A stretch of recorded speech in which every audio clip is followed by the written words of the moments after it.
ঘটনাটা বলি শুনো ভাই, 14-15 বয়সে ছেলেরা বাড়িতে যে নাই। কলি যুগের ঘটনাটা বলি শুনো ভাই, 14-15 বয়সে ছেলেরা বাড়িতে যে নাই।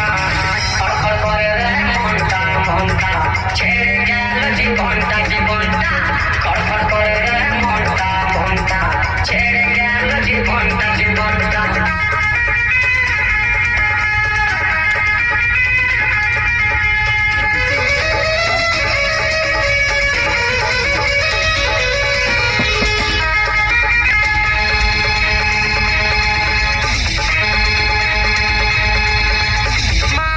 খুবই ভালো ছেলের চিন্তা করে, তাদের ছেলে এতই ভালো মেয়ে নিয়ে ঘুরে।